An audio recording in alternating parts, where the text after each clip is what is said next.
Hi everyone and very good evening to all of you and you are most welcome to Selection Target। कैसे हैं आप सभी लोग और आप सभी का स्वागत है आपकी अपनी प्रैक्टिस क्लास में। तो एक बार कंफर्म कर दीजिएगा कि सब कुछ क्लियर है ऑडियो एंड वीडियो। तो स्टार्ट करते हैं आज का सेशन जो कि है वन वर्ड पर बेस्ड। ठीक है, मैंने आपको कल ही बताया था कि आज मैं वन वर्ड पर बेस्ड प्रैक्टिस करवाने वाला हूँ। तो आई होप कि आप उसकी तैयारी करके आए होंगे, अपना रिवीजन करके आए होंगे। चलिए, अभी पैर ठीक होने में मान लीजिए समय लगेगा और जैसे मैं बैठ के पढ़ाता हूँ ना, तो कितना भी मैं पैर रख के पढ़ाऊँ ज़मीन पे, लेकिन जो ब्लड फ्लो है वो तो नीचे ही जाएगा। क्योंकि ऐसी सिचुएशन में पैर ऊपर होना चाहिए ऐसे, ताकि ब्लड फ्लो नीचे साइड पे रहे, स्वेलिंग नहीं आती है। नीचे पैर रहने की वजह से स्वेलिंग आ जाती है। अभी बैठा रहा हूँ, 3 बजे वाली क्लास ली है, तब से बैठा ही हूँ, स्वेलिंग आ गई है। ठीक है? तो अभी ना थोड़ा-सा अ, ठीक है, देखते हैं, रेस्ट लेना पड़ेगा तो देखते हैं, ना? तो फ्लो तो उल्टा हो रहा है अभी, देखते हैं। चलिए, तो अभी शुरू करते हैं, फिर बाकी बातचीत करेंगे बाद में और आज होने वाली है वन वर्ड की प्रैक्टिस, ठीक है? नहीं, अब यहाँ पैर कैसे रख लेंगे? अब यहाँ पे टेबल पे पैर रख के थोड़ी पढ़ाऊँगा, ऐसे हीरो बन जाओ, पैर रख के अच्छा नहीं लगेगा ना, ठीक है? नहीं, स्टूल रख के भी नहीं, पैर हम मेरी बॉडी से ऊपर होना चाहिए ना। ऐसे कैसे हो सकता है कि मेरा पैर ऊपर रह जाए, मैं नीचे लेट जाऊँ, ऐसे पढ़ाऊँ, ऐसे कैसे लेगा? ठीक है? नहीं, स्टूल पे नहीं बनता है। रखे हुए हूँ, वैसे तो ज़मीन पे पैर टिका हुआ है, पर उससे फ़ायदा नहीं ना, पैर मेरी बॉडी से ऊपर होना चाहिए। समझ रहे? जैसे सोफ़े पे लेट जाओ, तो सोफ़े के ऊपर पैर रख लो और अपना लेट जाओ सोफ़े पे, है ना? वो चल जाता है। चलिए, बाँध लीजिए, अरे बाँधने से पैर नहीं बाँधा नहीं जाता है पैर। चलिए, शुरू करते हैं फिर पहले पढ़ाई हो जाए, बाकी बातचीत बाद में करेंगे। तो पहला क्वेश्चन आपके सामने है। देखिए, जो ना आए उसको सीखिएगा, जो आता है उसको करिएगा, ठीक है? जो पढ़ा हुआ है, नहीं आ रहा, रिवीज़न करिएगा, ठीक है? तभी आप बहुत अच्छा करेंगे। चलिए, अरे हम क्या-क्या रख लें बेटा। क्लास को क्लास की तरह ही तो लेंगे ना, अब बिस्तर बना के तो नहीं लेंगे क्लास को, समझ रहे हैं बात को, ठीक है? तो ये अच्छा नहीं है, मॉरली अच्छा नहीं है। हाँ, लेट कर नहीं तो चलिए आंसर दीजिए। देखिए लिखा हुआ है कि ध्यान से पहले मीनिंग को समझिएगा तभी आप आंसर कर पाएँगे। लिखा हुआ है कि a piece of a living tissue और प्लांट इज़ ट्रांसप्लांटेड सर्जिकली, ठीक है? यानी कि प्लांट के टिश्यूज़ को जो सर्जिकली ट्रांसप्लांट किया जाता है दूसरे प्लांट में, उसे हम ग्राफ्ट बोलते हैं। क्या बोलते हैं? ग्राफ्ट बोलते हैं। क्योंकि ग्रेटिस का मतलब तो होता है निःशुल्क और ये मैंने पढ़ाया है, ठीक है? ग्योरमेट का मतलब बोलते हैं कि जैसे कोई व्यक्ति है, वो उसको मतलब खाना बहुत पसंद है, ठीक है? यानी वो खाने का बहुत शौकीन है, तो उसे ग्योरमेट कहा जाता है। ग्रेशियस का मतलब होता है जो व्यक्ति दयालु है, जो जो दूसरों पर दया करता है, ठीक है? तो अब ये 3 तो हो नहीं सकते, तो ज़ाहिर-सी बात है, चौथा होगा ग्राफ्ट। ये टोटली आपके मीनिंग पर डिपेंड था। अगर आपको इन तीनों की वोकैब आती थी, मीनिंग आती थी, तो आप डी आंसर आराम से चुन लेंगे। ठीक है? तो ग्राफ्ट होता है जिसमें पेड़ों के टिश्यूज़ को ट्रांसप्लांट किया जाता है दूसरे पेड़ों में। नेक्स्ट क्वेश्चन नंबर 2 इसमें क्या होगा बताइएगा? कोई बात नहीं, ऑप्शंस के अकॉर्डिंग कीजिए। अगर आपको सीधा-सीधा समझ में नहीं आ रहा, तो ऑप्शन को एलिमिनेट करके ही आंसर कीजिए। आप काफ़ी अच्छा आंसर कर ले जाओगे। ठीक है? चलिए। देखिए इसमें है कि फीलिंग और शोइंग एक्सट्रीम टायर्डनेस।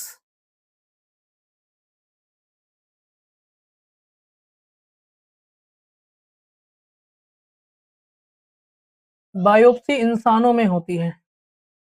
फीलिंग और शोइंग एक्सट्रीम टायर्डनेस को हम कहेंगे वियरी यानी कि थकावट। ठीक है? वाइटलाइज़्ड तो होता है आपका ऊर्जा से जुड़ा हुआ। नर्वस मतलब जो नर्वस नर्वस तो आप जानते हैं, ठीक है? ड्राउज़ी का मतलब भी नींद-नींद सा आना, निंदा-निंदा सा होना, तो सी ऑप्शन यहाँ पर सही हो जाएगा, याद रखिएगा, ठीक है? चलिए, तो आपका जो राइट ऑप्शन है वो तो सी है वेरी, ठीक है? हाँ, जो थकाऊ है, जो टायरिंग है। नेक्स्ट आएगा क्वेश्चन नंबर 3, ध्यान से पढ़िए क्या लिखा हुआ है कि giving the worrying impression that something bad is going to happen, क्या होगा इसका बताइए?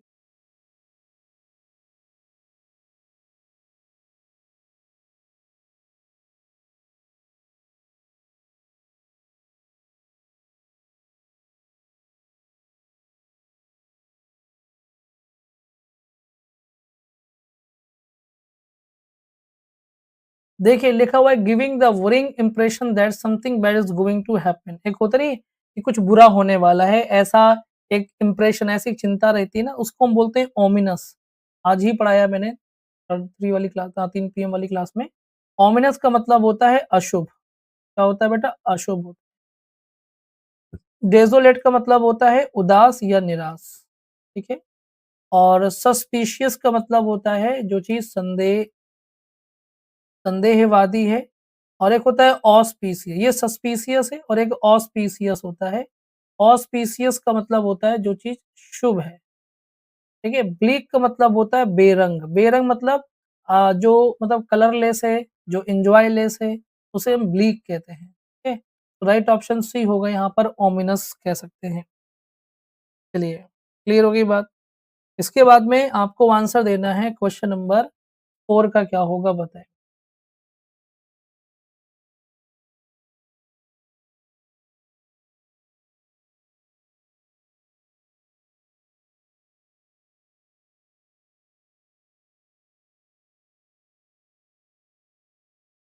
Plants of a particular region, यानी किसी विशेष क्षेत्र के विशेष भाग के जो पौधे होते हैं, उसको हम क्या कहते हैं? तो फ्लोरा कहते हैं। फौना किसी विशेष क्षेत्र के जो एनिमल्स होते हैं, उनको फौना कहते हैं। फ्लिंच माने होता है बेटा बच निकलना, ठीक है? और फ्लोट सैम का मतलब क्या होता है? कि जैसे समुद्र में कोई जहाज टूट गया, ठीक है? फ्लोट सम मतलब कि समुद्र में कोई जहाज टूट गया, तो उसके जो टुकड़े तैरते रहते हैं समुद्र के ऊपर, उसी को फ्लोटसम कहा जाता है। फिलहाल जो राइट ऑप्शन होगा वो होगा आपका ए फ्लोरा। ठीक है, बात समझ में आ गई? आंसर द क्वेश्चन नंबर 5, बताइएगा।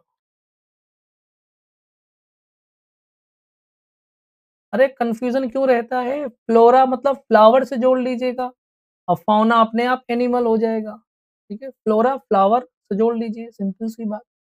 अ shortened version of a larger work, यानी किसी बहुत बड़े काम का जो एक संक्षिप्त काम होता है, जो एक समराइज़ होता है, वो क्या होता है? उसे हम बोलते हैं एब्रिजमेंट बोलते हैं। क्या बोलते हैं? एब्रिजमेंट, ठीक है? शॉर्ट्स नहीं होगा, शॉर्ट्स तो मतलब किसी का भी छोटा रूप हो सकता है। ठीक है? शॉर्ट्स मतलब कोई भी शॉर्ट्स वीडियोज़ भी आती हैं, छोटा रूप किसी चीज़ का। लेकिन यहाँ पर वर्क की बात हो रही है, किसी का जो कार्य है, उसका जो शॉर्ट रूप है, वो एब्रिजमेंट कहलाता है। समरी समरी जो नहीं होगा, समरी नहीं हम बोलेंगे इसको, ठीक है? समरी भी वही होता है, संक्षिप्त करना, ठीक है? किसी बात को शॉर्ट वे में कहना, वो संक्षिप्त कहलाता है। और प्रिसाइज़ का मतलब भी क्या होता है? जैसे कोई आपका एक पैसेज है, तो प्रिसाइज़ राइटिंग आप जानते हैं ना, उस पैसेज को समराइज़ करके कम शब्दों में लिखना, वो प्रिसाइज़ कहलाता है, ठीक है? बट यहाँ पर डी है, डी वाला आंसर सही होगा। समरी नहीं होगा, अगर समरी होता तो ऑप्शन में क्यों होता? समरी नहीं होगा, ये 4 ऑप्शन है, इसमें से आपको चुनना है, अब्रिजमेंट चुनना है, ठीक है? समरी नहीं होगा। भाई समरी समरी किसे कहते हैं? ठीक है? जैसे कोई काम है, हमने उस काम को छोटा किया, तो वो जो छोटा काम हुआ, वो समरी कहलाएगा। लेकिन जो अब्रिजमेंट है वो छोटा काम करने का जो तरीका है, ये तरीके की बात करता है, और ये जो छोटा काम हुआ है उसी की बात करता है। कि प्रिसाइज़, शॉर्ट्स ये तीनों लगभग सिनोनिम है। ये अब्रिजमेंट सही होगा, ठीक है? ये एक मेथड है, इसमें बड़े काम को छोटे रूप में लिखा जाता है। तो डी ऑप्शन यहाँ पर सही हो जाएगा। ठीक है? क्वेश्चन नंबर 6 का क्या होगा वो बताइएगा।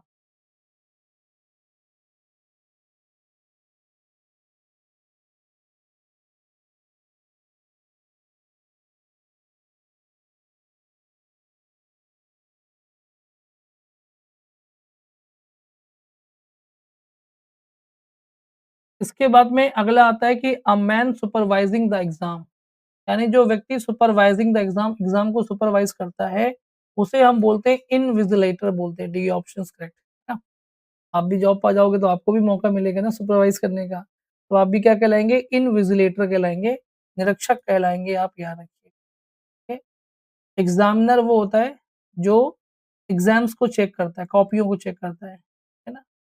ये कह सकते हैं मतलब किसी भी चीज़ को एग्ज़ामिन करता है, वो एग्ज़ामिनर है। किसी भी चीज़ को परखता है, वो एग्ज़ामिनर है। क्यूरेटर का मतलब होता है जो किसी संग्रहालय का अध्यक्ष होता है, ठीक है? संग्रहालय का जो अध्यक्ष होता है, उसे हम क्यूरेटर कहते हैं। कंट्रोलर जो व्यवस्थाओं पे नियंत्रण रखने का काम करता है, वो कंट्रोलर कहलाता है। तो डी ऑप्शन सही होगा, इन्विजिलेटर यहाँ पर आप कह सकते हैं, ठीक है? नेक्स्ट क्वेश्चन नंबर 7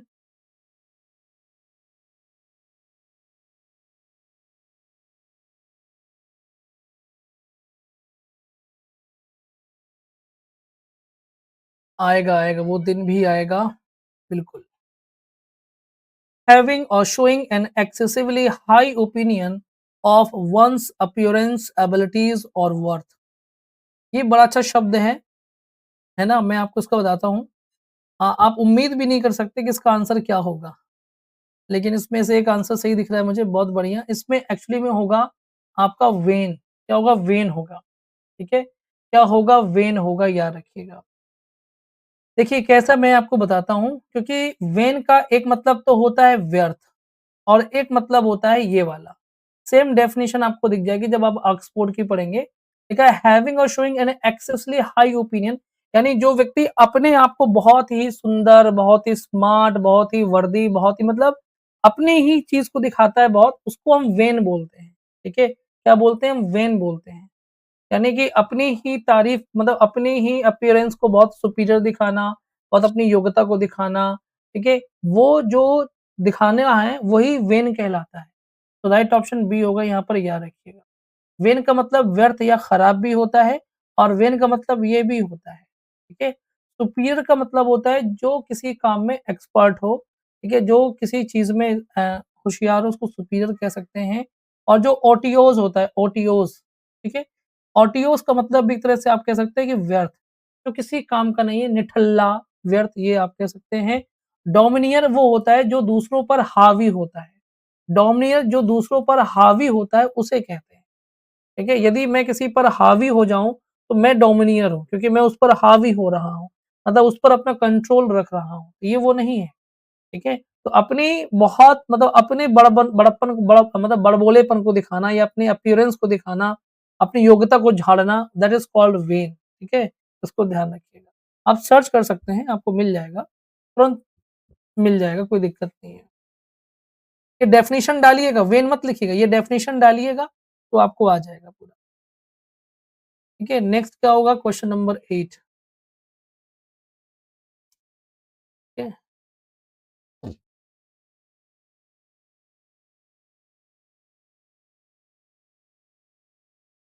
कोई बात नहीं, ध्यान से पढ़िए, सब कुछ सीख जाएँगे, ध्यान से पढ़िए बस, ध्यान से पढ़ के ऑप्शंस के अकॉर्डिंग आंसर कीजिए बस।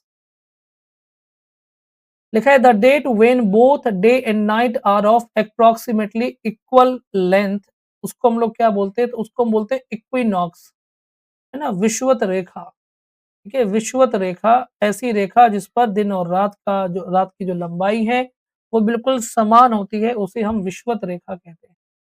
ठीक है? एक होती है भूमध्य रेखा जो बीच में होती है, विषुवत रेखा।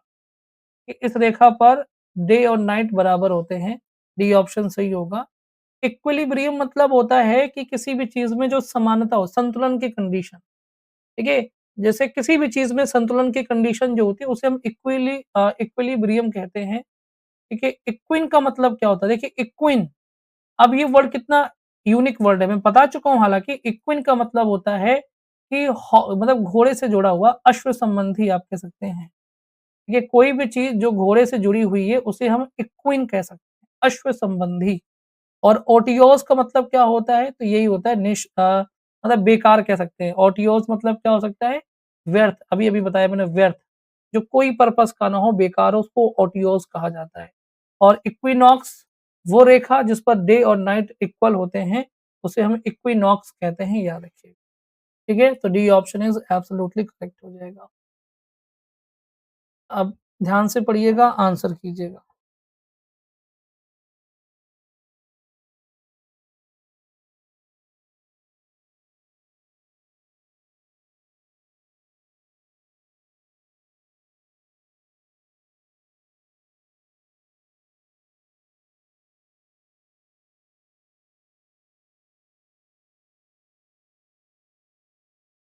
स्पीच मेड विदाउट प्रिपरेशन, यानी कि ऐसा भाषण जो बिना किसी प्रिपरेशन का होता है, उसे हम क्या कहते हैं? उसके उसे हम कहते हैं एक्सटेम्पर कहते हैं। क्या कहते हैं? एक्सटेम्पर कहते हैं। ठीक है? याद रखिएगा, सो राइट ऑप्शन आपका ए हो जाएगा। रिटोरिक वो होता है, मतलब कि जो ऐसी भाषा जो दूसरे को इम्प्रेस करने के लिए लिखी गई होती है, बट उसका कोई बहुत यूज़ नहीं होता है, वो रिटोरिक कहलाता है। लिटरेचर वाले इसको और अच्छे से जानते हैं, अच्छे से। डेलिब्रेशन का मतलब होता है कि बहुत ही पेशेंस के साथ में किसी चीज़ पर विचार करना, ठीक है? वैसे तो डेलिब्रेट मतलब जानबूझ कर के भी होता है, बहुत ही घृणास्पद टाइप का भी होता है, लेकिन यहाँ पर डेलिब्रेशन का मतलब ये हुआ कि धैर्यपूर्वक सोच विचार करना, ठीक है? सोच विचार करना, डेलिब्रेशन। और स्पॉन्टेनियस का मतलब होता है सहज। सहज का यहाँ पर मतलब है जो स्वैच्छिक है, जो मतलब अ, जो मतलब अपने आप चीज़ें होती है ना, स्पॉन्टेनियस मतलब जो चीज़ें अपने आप हो रही हैं। जैसे मेरी पलकें अपने आप झपक रही हैं, मेरी दिल की धड़कन अपने आप चल रही है, मेरी साँसें अपने आप चल रही हैं, मेरी इच्छा पे नहीं है। तो ये स्पॉन्टेनियस कहलाता है, याद रखिएगा, ठीक है? और बस हो गया, तो आपका ए ऑप्शन सही हो जाएगा, ठीक है? हाँ, स्पॉन्टेनियस मतलब जो अपने आप चीज़ें होती हैं, जिस पे किसी की कोई इच्छा नहीं होती, कोई नियंत्रण नहीं होता है, वो स्पॉन्टेनियस कहलाता है।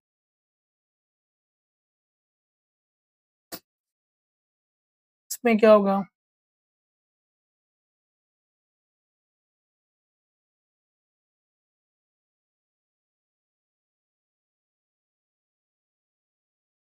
लिखा है कि one who mediates in a deal और कॉम्प्लेक्स सिचुएशन, यानी कि अगर कोई बहुत ही बुरी सिचुएशन है, तो उसमें जो मीडिएटर होता है, जो मीडिएट करने का काम करता है, यानी कि मध्यस्थता करता है, वो व्यक्ति कहलाता है नेगोशिएटर कहलाता है। कौन कहलाता है? नेगोशिएटर कहलाता है, याद रखिएगा। ठीक है? नेगोशिएटर, देखिए ये तो पढ़ाया हुआ शब्द है, नेगोशिएटर या आर्बिट्रेटर, जो मध्यस्थता करता है, नेगोशिएटर या आर्बिट्रेटर, वो डी ऑप्शन सही होगा। पेसिफायर तो वो होता है जो जो शांत करने का काम करता है, ठीक है? जो मतलब शांति को बढ़ावा देता है कि भैया हर जगह पे वो शांति को फैलाने का काम करता है, वो पेसिफायर है। सॉलिसिटर ये वकील होता है, जो ज़मीन या जायज़ाद के बारे में जो मतलब वकालत करता है, वो सॉलिसिटर कहलाता है। और इक्वलाइज़र का मतलब क्या होता है? वही जो जो चीज़ों को समान करने का काम करता है, इक्वल करने का काम करता है, वो इक्वलाइज़र कहलाता है। राइट ऑप्शन आपका डी होगा, नेगोशिएट, ठीक है? एक बार मैं आपको फिर से बोल रहा हूँ, ऑप्शंस के अकॉर्डिंग जब आपको सीधा-सीधा समझ में ना आए, ठीक है? पढ़ा हुआ सीधा-सीधा समझ में आया तो सीधा आंसर कर दीजिए। पढ़ा हुआ सीधा समझ में नहीं आ रहा है तो आप ऑप्शंस की एक-एक मीनिंग को समझिए, उसके अकॉर्डिंग आंसर कीजिए। ट्राई कीजिएगा, आपको नेक्स्ट टाइम अच्छा रिज़ल्ट मिलेगा, देखिएगा। अ लाउड अपील और डिमांड,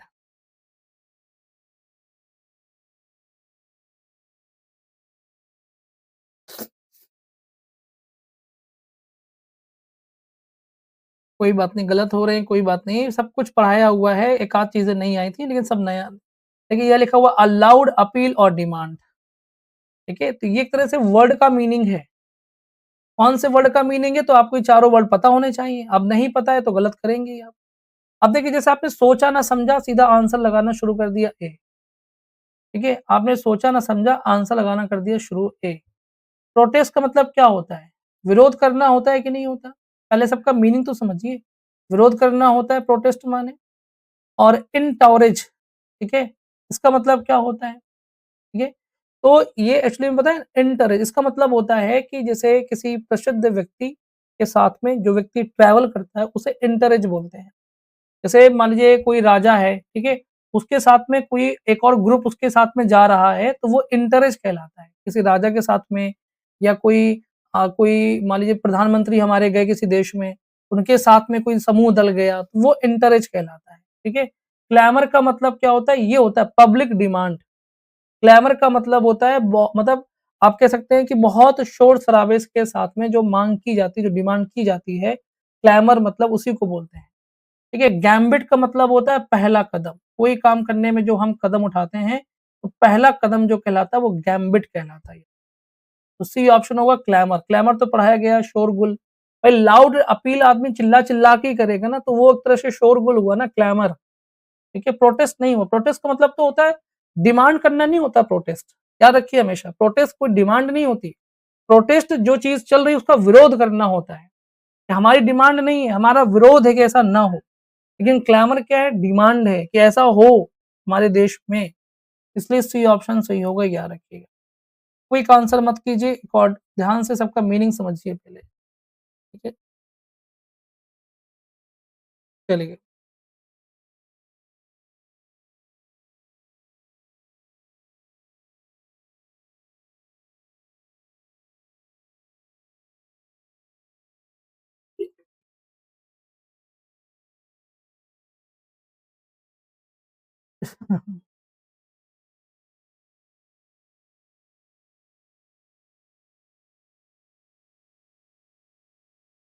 देखिए यहाँ पर है द स्टडी ऑफ लैंग्वेज।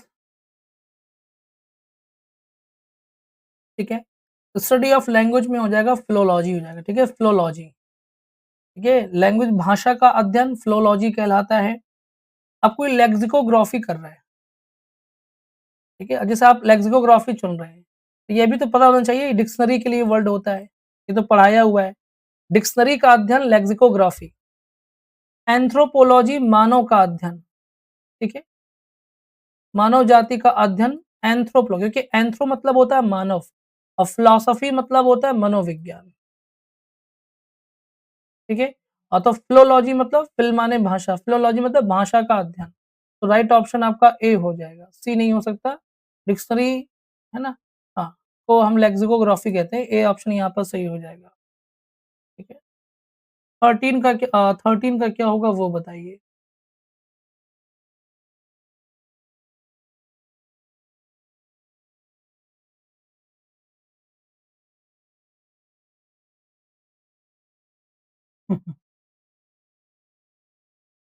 पढ़ाया हुआ गलत कर रहे हैं तो ये कमी आपकी है, जान लीजिएगा।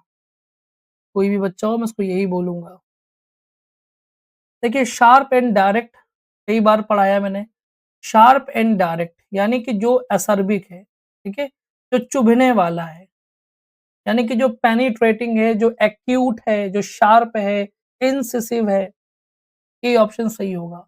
ज़ूनोटिक का मतलब होता है ऐसी बीमारी जो जानवरों से इंसानों पर फैलती है, कि जानवरों से इंसानों में फैलती है, ट्रांसफ़र हो जाती है, उसे हम ज़ूनोटिक कहते हैं। एनोडाइन ये भी मैंने पढ़ाया आपको, जो निद्राजनक दवाइयाँ होती हैं, जो नींद लाने वाली दवाइयाँ होती हैं, जो सीडेटिक होती हैं, एनोडाइन जिसको हम बोलते हैं, ठीक है? ये नींद लाने वाली दवाई होती हैं। और एसिडिक मतलब अ, उससे मतलब एसिड से संबंधित चीज़ें जो होती हैं, वो एसिडिक होती हैं। तो राइट ऑप्शन आपका ए हो जाएगा एसर्बिक। ठीक है, बात समझ में आ गई? याद रखिए। क्वेश्चन नंबर 14 क्या होगा? अगर आप ये बोलेंगे ना कम हो रहे हैं सही, कम हो रहे हैं सही, इसका मतलब है कि आप प्रेशर फ़ील कर रहे हो। अब प्रेशर फ़ील कर रहे हैं मतलब आगे सब गलत ही होने हैं फिर। ये बात मैं 10 बार बोल चुका हूँ कि पढ़ते समय अपना एनालिसिस मत किया कीजिए। एनालिसिस कीजिए जब पूरे 40 क्वेश्चन्स हो जाएँ, ठीक है? यही आप एग्ज़ाम में करोगे तो कहाँ से सिलेक्शन मिलेगा? समझ रहे हैं मेरी बात को? एनालिसिस किया जाता है लास्ट में कि मैंने पूरे 40 किए, मेरे इतने सही हुए। ये हर एक सवाल के बाद में ये बोलना मतलब कि आपके प्रेशर को दिखा रहा है और ये प्रेशर आपको ले डूबेगा एग्ज़ाम में भी, मैं आपको स्पष्ट बोल रहा हूँ। इसलिए इस प्रेशर को झेलना सीखिए, इस प्रेशर से निकलना सीखिए, उसी बात की प्रैक्टिस हो रही है। समझ रहे हैं बात को? इतना यहाँ का प्रेशर नहीं झेले पा रहे, एग्ज़ाम में क्या झेलेंगे फिर? After my father passed away, I used to look at a series of stars trying to find the unknown. तो सीरीज़ ऑफ स्टार्स क्या होता है? आपका कॉन्स्टेलेशन होता है, ठीक है? गैलेक्सी नहीं होता है, कॉन्स्टेलेशन होता है, ठीक है? ये तो पढ़ाया गया है ना। तारों का समूह, कॉन्स्टेलेशन, तारों का समूह पढ़ाया हुआ शब्द है। गैलेक्सी नहीं होगा, ठीक है? गैलेक्सी नहीं होगा। गैलेक्सी के अंदर तो बहुत सारे आपके पास वो आते हैं, क्या बोलते हैं, सोलर प्लैनेट्स आते हैं, मतलब पूरा का पूरा इसमें आकाशगंगा वगैरह जिसको बोलते हैं। कैरावन का मतलब हो गया आपका कारवां, और होल्ड का मतलब हो गया जो भीड़ है, लोगों का झुंड है, ठीक है? राइट ऑप्शन आपका बी हो रहा है। Answer the question number 15, a person having significant experience in an occupation. अभी आपने पढ़ा ही कहाँ है वन वर्ड? पढ़ा है मुझसे? नहीं पढ़ा अभी। एक बार पढ़िएगा फिर नहीं गलत होगा। A person having significant experience in an occupation. ना, जिन्होंने पढ़ा ही नहीं है वो भी कहेंगे तो कैसे काम चलेगा? A person having significant experience in an occupation, ऐसा व्यक्ति जो किसी प्रोफेशन में, किसी ऑक्यूपेशन, किसी व्यवसाय में एक्सपीरियंस रखता है, वो वेटरन कहलाता है। सी ऑप्शन करेक्ट होगा, वेटरन। एग्नोस्टिक मतलब होता है अज्ञेयवादी, यानी कि जो ये मानता है कि ईश्वर है या नहीं, मुझे नहीं पता भैया, होगा तो बना रहेगा, नहीं है तो पता नहीं। तो उसे हम अज्ञेयवादी बोलते हैं, संशयवादी बोलते हैं। फास्टिडियस का मतलब क्या होता है? ठीक है? मतलब फास्टिडियस का मतलब होता है जिसको आप संतुष्ट नहीं कर सकते हैं, या जिसको हम तुनक मिजाजी कह सकते हैं, जिसे आप कभी भी सैटिस्फाइड नहीं कर सकते, उसे हम जिसे हम इनसैटिएबल भी कह सकते हैं, जैसे ठीक है, वही फास्टिडियस कहलाता है। नोवाइस का मतलब होता है नौसिखिया, के पास में कोई एक्सपीरियंस नहीं है। तो राइट ऑप्शन आपका सी हो जाएगा, एब्सोल्युटली करेक्ट, ठीक है? Question number 16, the act of washing oneself।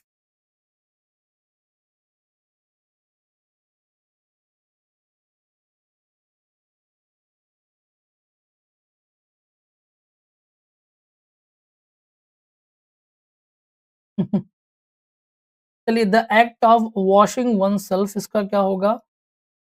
देखिए, इसका भी सिंपल सा इसका होगा अब्ल्यूशन, ठीक है? क्या होगा? अब्ल्यूशन होगा, पढ़ाया हुआ है। अब्ल्यूशन का मतलब होता है शुद्धिकरण, आप कह सकते हैं, ठीक है? सॉल्यूशंस मतलब होता है हल, स्टीमिंग मतलब होता है भाप लेना, और बाथिंग का मतलब होता है स्नान करना होता है। तो राइट ऑप्शन आपका ए होगा, एब्ल्यूशंस यानी कि शुद्धिकरण, ठीक है? बैप्टाइज़ करना किसी को, ठीक है? हाँ, बैप्टाइज़ करना। सो राइट ऑप्शन आपका ए होगा, ablution. Question number 17, a very expensive and elaborately built tomb।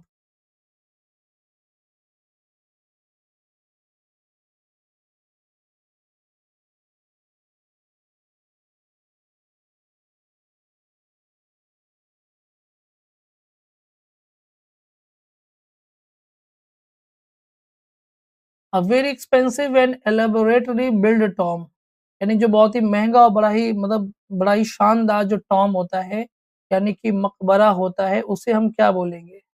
ठीक है? अरे रिचुअल वॉशिंग ही लिखा है वो, ठीक है? वॉशिंग लिखा है ना, अपने आप को वॉशिंग करना, मतलब यहाँ नहाने वाला सेंस नहीं है, उसी के सेंस में पूछा गया है, एब्लूशन के सेंस में, ठीक है? क्योंकि बाथ का मतलब तो नहाना होता है ना, तो किसी को नहलाना है तो वो भी बात ही है। इसका आंसर होगा यहाँ पर मौसलिम, ठीक है? इसको पढ़ते हैं मौसलिम, और इसका मतलब क्या होता है? मकबरा, ठीक है? तो मौसलिम का मतलब होता है मकबरा, सिमेट्री का मतलब होता है कब्रिस्तान, जहाँ पर व्यक्ति को दफनाया जाता है। मास्क का मतलब होता है मस्जिद, ठीक है? और मास्टरपीस मतलब होता है कि कोई बहुत विशेष, है ना? कोई जैसे होता है कि ये तो मास्टरपीस है, मतलब बहुत ही स्पेसिफिक, बहुत ही विशेष, बहुत ही यूनिक, वो चीज़ मास्टरपीस कहलाता है। तो राइट ऑप्शन आपका ए होगा, मौसलिम, ठीक है? याद रखिएगा। ये नया है आपके लिए, ये मैं मानता हूँ कि ये बिल्कुल नया है, इसको सीखिए। Rearing of silk worms is called what? ये तो पढ़ाया हुआ है।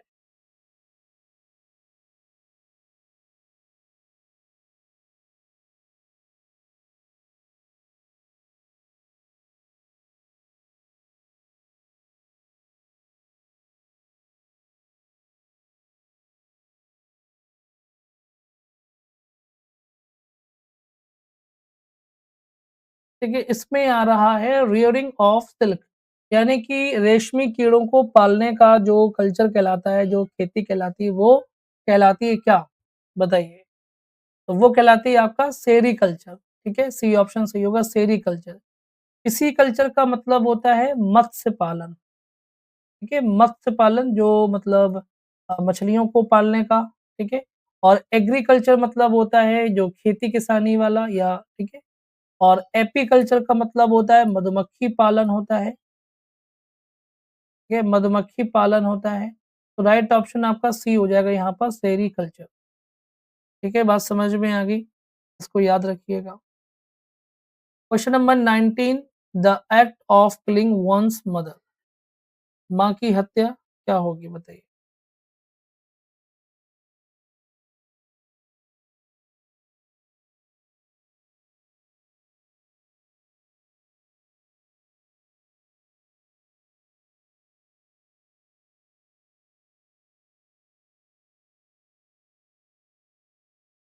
देखिए इसके बाद में आता है the act of killing one's mother that is called matricide, ठीक है? माँ की हत्या मैट्रिसाइड कहलाएगी बेटा याद रखिएगा, ठीक है? और होमिसाइड मतलब होता है मानव की हत्या। क्या होता है? मानव की हत्या होमिसाइड। रेजिसाइड मतलब राजा की हत्या और एक्सोरिसाइड का मतलब होता है पत्नी की हत्या। ठीक है? सो राइट ऑप्शन आपका डी होगा मैट्रिसाइड हो जाएगा याद रखिए। ठीक है? बात समझ में आ गई। नेक्स्ट क्वेश्चन नंबर 20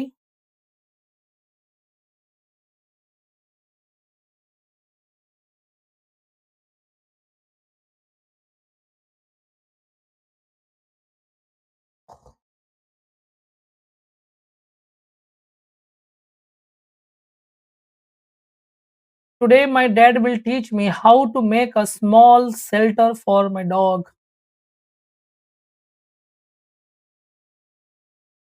तो डॉग का जो शेल्टर होता है वो कहलाता है क्या? Kennel. K E double N E L kennel ये वाला। क्योंकि इस केनल का मतलब तो नहर होता है। बरो मतलब होता है खरगोश का जो घर होता है उसको हम बरो बोलते हैं। ये शेड मतलब जहाँ पर गाय वगैरह गाय भैंस को रखा जाता है, ठीक है? उसे हम शेड बोलते हैं यानी कि छप्पर। तो राइट ऑप्शन आपका ए हो जाएगा यहाँ पर केनल आप कह सकते हैं। ठीक है, बात समझ में आ गई।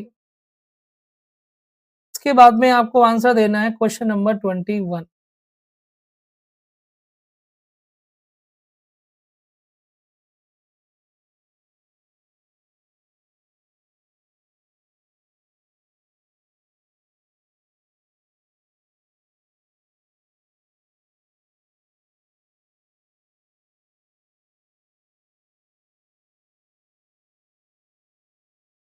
Existing in a land from the earliest times or from before the arrival of colonists। इसको ध्यान से पढ़िएगा। ठीक है? तो जो मतलब पहले से ही किसी जगह पे रह रहा हो तो उसे हम क्या बोलेंगे? जो स्वदेशी है, ठीक है? तो इसका हो जाएगा ओरिजिनल हो जाएगा C option is correct. Ancient माने प्राचीन होता है, ओरिजिनल मतलब किसी भी चीज़ का जो वास्तविक फॉर्म है उसको हम ओरिजिनल बोलते हैं। यानी कि जो सच्चा या सही है वो वाला और ये ओरिजिनल होगा जिसको हम लोग इंडिजिनस कहते हैं, ठीक है? हाँ, जो स्वदेशी होता है सी ऑप्शन इज़ करेक्ट हो जाएगा, ठीक है? ये तो पढ़ाया हुआ है, ठीक है? लैंग्वेज यहाँ पर चेंज है बट वर्ड्स तो पढ़ाए हुए हैं ना। Question number 22 an eccentric manner of living.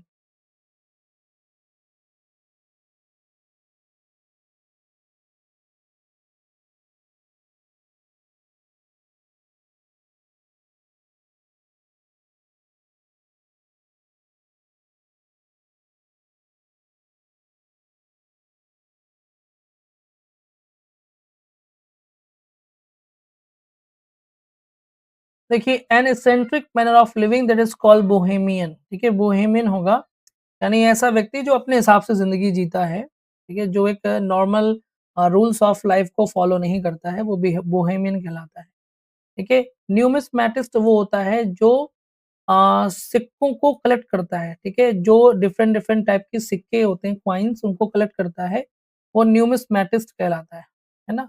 ग्योरमेट अभी बताया मैंने जो खाने-पीने का शौकीन है और मिसएंथ्रोप, एंथ्रोप मतलब होता है मानव, मिसएंथ्रोप मतलब हो गया मानवद्वेषी, ठीक है? मानवद्वेषी जो मानव से नफ़रत करता हो, वो मानवद्वेषी होता है, सो राइट ऑप्शन आपका ए होगा Bohemian.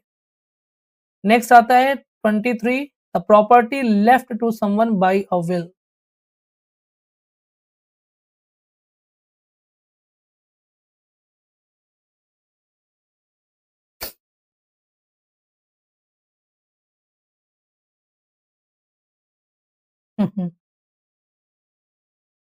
The property left to someone by a will, ये तो वो है लीगेसी, लीगेसी, ठीक है? यानी किसी व्यक्ति को मतलब विल यानी कि पूरी जायदाद किसी व्यक्ति को देना, ठीक है? वसीयत कर देना, दैट इज़ कॉल्ड लीगेसी, वसीयत। लेज़र का मतलब होता है जो वित्तीय लेखा-जोखा होता है, उसे हम लेज़र कहते हैं, ठीक है? जब आप जॉब करोगे ना तो आपको लेज़र बुक में सब कुछ मेंटेन करना पड़ेगा, लेज़र यानी कि वित्तीय लेना-देना। लेजेंड मतलब कोई भी महान व्यक्ति, ठीक है? जो किसी अपने क्षेत्र में बहुत ही फेमस व्यक्ति है, बहुत ही कैपेबल व्यक्ति है, लेजेंड कह सकते हैं। लेक्सिकल मतलब शाब्दिक, एक लेक्सिकल वर्ब भी होती है, कोई भी मेन वर्ब लेक्सिकल वर्ब कहलाती है। और यहाँ पर लेक्सिकल मतलब डिक्शनरी से जुड़ा हुआ शब्द है, शाब्दिक कह सकते हैं इसको आप। तो राइट ऑप्शन आपका बी होगा लीगेसी, ठीक है? याद रखिएगा। क्वेश्चन नंबर 24 इसमें क्या होगा वो बताइएगा, ठीक है?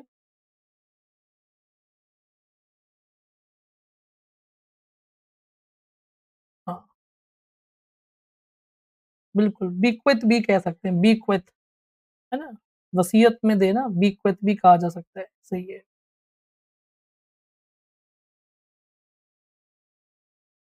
हाँ, लेजेंड मतलब वही हीरो।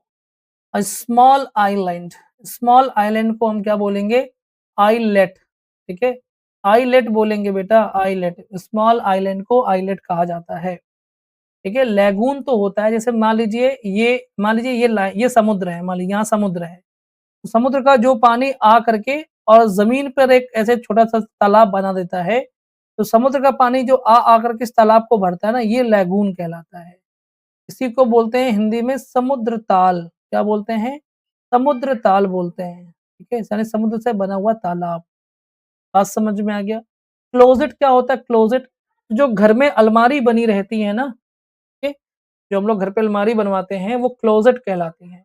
और इस्थमस का मतलब कहलाता है जो शुद्ध हिंदी में बोलूँ तो जल डमरू मध्य, क्या कहलाता है? जल डमरू मध्य, ठीक है?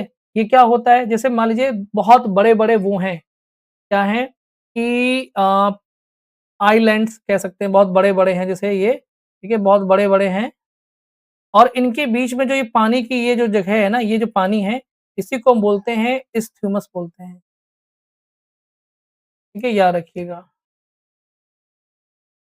चलिए,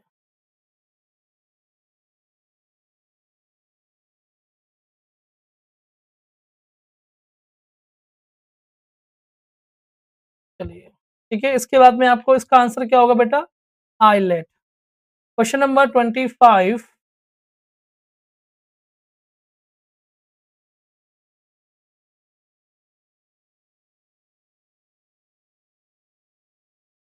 allowance given to a wife from her husband on separation, वो क्या होता है? ठीक है? That is called alimony. उसको हम एलिमनी कहते हैं, निर्वाह भत्ता कहते हैं, है ना? और एलेगरी क्या होती है? जो प्रतीक कथाएँ होती हैं, है ना? जिसमें किसी आदर्श की बात की गई होगी, ऐसी कथाएँ जिनसे किसी आदर्श की बात की जाती है, एलेगरी आप कह सकते हैं। एफिडेविट मतलब होता है शपथ पत्र और एडवोकेसी मतलब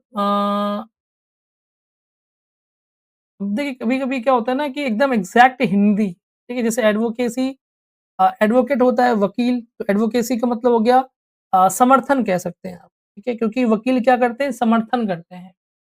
भई एडवोकेट जिसके भी पक्ष से मतलब मुकदमा लड़ता है, वो उसके फ़ेवर में ही लड़ता है ना, तो उसको समर्थन कह सकते हैं। तो एडवोकेसी मतलब समर्थन।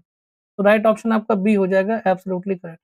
वकालत कह सकते हैं, यही शब्द नहीं दिमाग से निकल रहा था आ रहा था, वकालत, ठीक है? एडवोकेसी मीन्स वकालत। चलिए इसमें क्या होगा बताइएगा?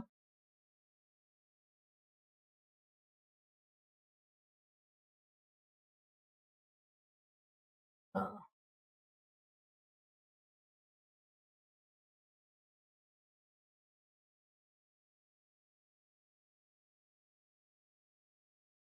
वेल रिसोर्स्ड क्या होता है? अगर कोई चीज़ वेल रिसोर्स्ड है, तो वो क्या होगी? वो होगी लग्ज़रियस होगी, ठीक है? क्या होगी? Luxurious. He lived in well resourced surroundings यानी कि लग्ज़रियस सराउंडिंग, ठीक है? बी मत लिखिए, क्यों? क्योंकि आप देखिए ना, बी तो नाउन है, ये आपका एडजेक्टिव है, तो ये पोज़ीशन किसकी है? एडजेक्टिव की है ना, तो एडजेक्टिव वाले चूज़ कीजिए। लग्ज़रियस ये भी देखना पड़ता है किसी-किसी सवाल में तो। लग्ज़रियस यहाँ पर सही होगा। लग्ज़रियसनेस का मतलब तो वही हो गया, है ना? ठीक है? इसी में ता जोड़ दीजिएगा, लग्ज़रियस मतलब क्या होता है? बहुत ही भव्यता है, भव्य है, तो लग्ज़रियसनेस मतलब भव्यता, लग्ज़री हो गया, ठीक है? नो सब्स्टिट्यूट मतलब जो जिसको आप स्थापन्य नहीं है, जिसको आप किसी से स्थापित नहीं कर सकते हैं, ठीक है? तो उसको हम बोलते हैं नो सब्स्टिट्यूट, तो राइट ऑप्शन आपका ए हो जाएगा, absolutely correct. Formal forgiveness of a person since इसमें क्या होगा बताइएगा?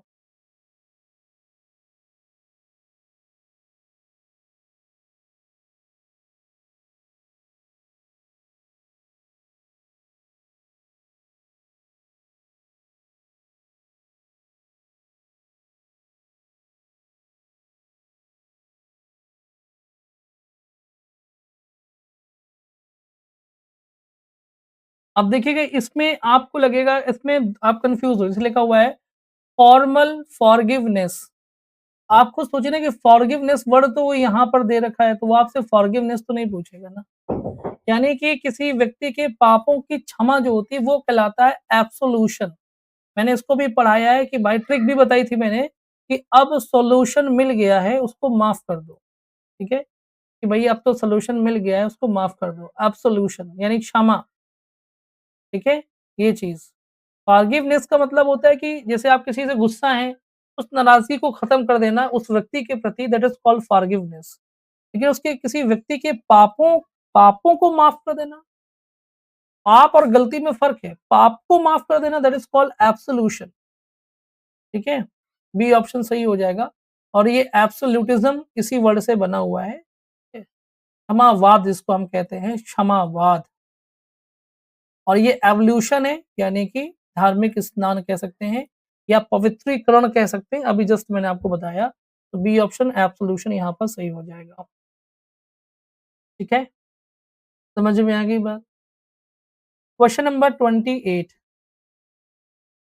लिटरेरी वर्ड चुनिए, साधारण वर्ड को मत चुनिए, आप वन वर्ड करने जा रहे हैं।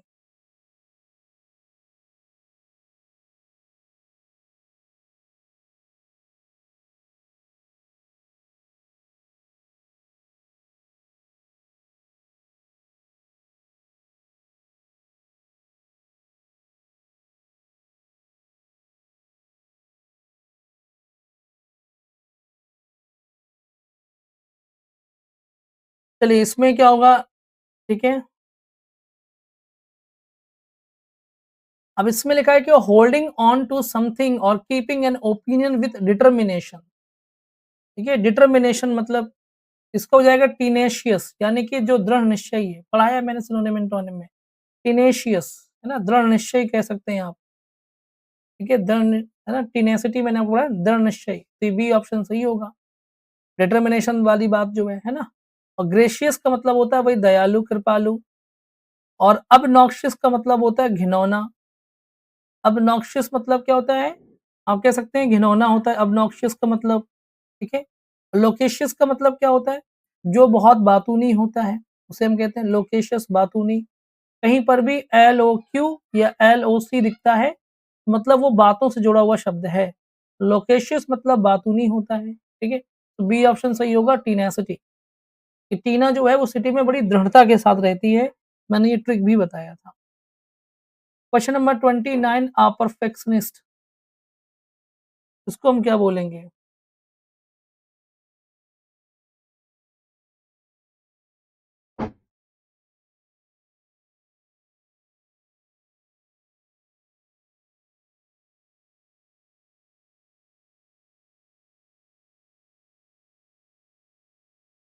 देखिए परफेक्ट मतलब जो परफेक्ट जो व्यक्ति हर चीज़ में बड़ा परफेक्शन चाहता हो, उसी को परफेक्शनिस्ट कहा जाता है और ऐसा व्यक्ति कहलाता है मेटिकुलस, क्योंकि इसी का मतलब होता है अति सावधान, ठीक है? अब देखिए कोई व्यक्ति डी लगा रहा है, कोई बी लगा रहा है, तो अब तो ये मतलब आपको ये कहे कि हमारा गलत हो रहा है, इतना आसान है कि क्या ही बताएँ। मेटिकुलस मतलब जो अति सावधान है, अति सावधान मतलब मैंने बताया भी है कि जो बहुत सावधान होगा तो वो बहुत मतलब हर चीज़ चाहता है कि परफेक्शन के साथ में हो। क्योंकि ओमनीसेंट का मतलब तो सर्वज्ञानी हुआ ना, जो सब कुछ जानता है, सर्वज्ञ, सर्वज्ञानी हुआ। ऑप्टिमिस्टिक का मतलब जो सी लगा रहे हैं तो आशावादी, ठीक है? आशावादी जो जो मतलब नेगेटिव में भी हमेशा अच्छी मतलब नेगेटिव सिचुएशन में भी बहुत हमेशा पॉजिटिव रहे, वो ऑप्टिमिस्टिक होता है। एम्बिडेक्स्ट्रस का मतलब होता है उभयहस्त, यानी ऐसा व्यक्ति जो दोनों हाथ से काम कर लेता है, ठीक है? जो दोनों हाथ से काम कर लेता है, जैसे कि थ्री इडियट मूवी में वो प्रोफेसर वायरस जो दोनों हाथ से लिख लेता है, दैट इज़ कॉल्ड एम्बिडेक्स्ट्रस, है ना? क्योंकि एम्बी का मतलब होता है दुई, तो राइट ऑप्शन आपका हो जाएगा ए, यहाँ पर मेटिकुलस आप कह सकते हैं, ठीक है? क्वेश्चन नंबर 30 इसमें क्या होगा वो बताइएगा?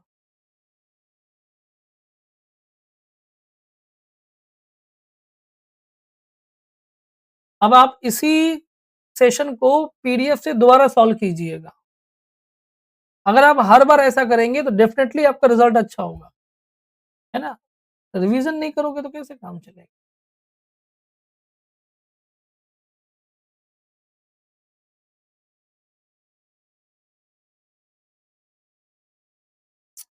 देखिए ये लिखा हुआ है फेल टू नोटिस, इग्नोर और कॉन्डन एज ऑफेंस एटसेट्रा, यानी किसी भी अपराध को इग्नोर कर देना, दैट इज कॉल्ड ओवरलुक, पढ़ाया हुआ है वर्ड है, ओवरलुक करना। क्या करना होता है? ओवरलुक करना, इसको आप कह सकते हैं। ठीक है, बात समझ में आ गया? ठीक है, ओवरलॉन्ग का मतलब क्या हुआ?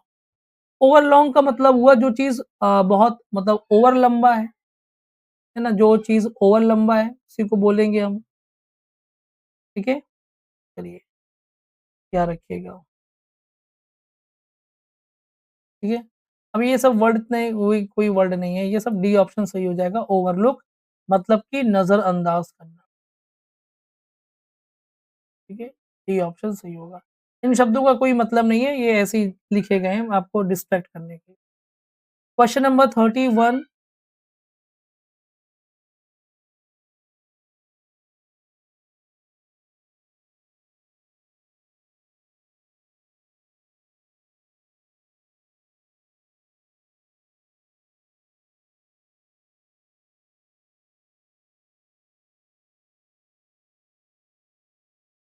ठीक है?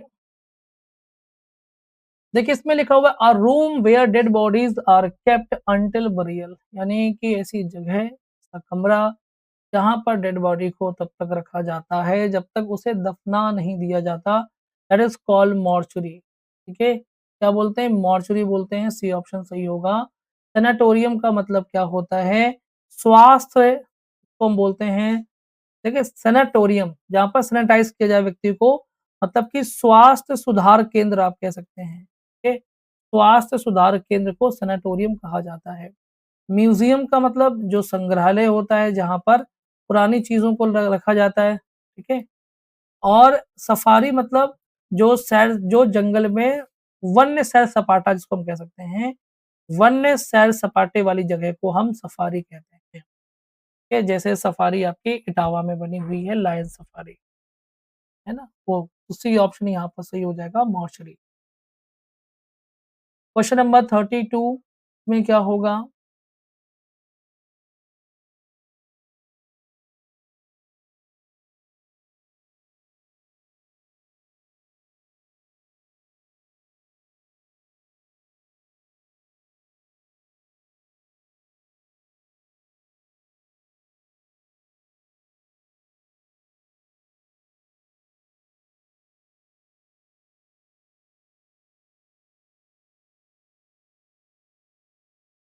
चलिए इसके बाद देखिए ये इसमें क्या होगा, है ना?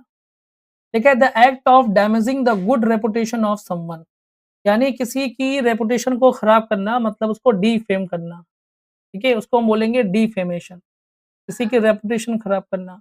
डेलीगेट का मतलब होता है रिप्रेजेंटेटिव यानी कि प्रतिनिधि आप कह सकते हैं, ठीक है? डीजनरेशन का मतलब होता है मतलब किसी चीज़ में गिरावट कह सकते हैं आप, डीजनरेशन मतलब किसी चीज़ में गिरावट, ठीक है?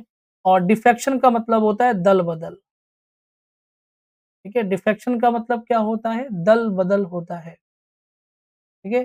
जैसे कोई पार्टी यहाँ से वहाँ लोग बदल लेते हैं पार्टी, कभी फलाना पार्टी में, दैट इज़ कॉल्ड डिफेक्शन। तो ये ऑप्शन सही होगा डिफेमेशन, ठीक है? चलिए, क्वेश्चन नंबर 33 इसमें क्या होगा वो बताइएगा?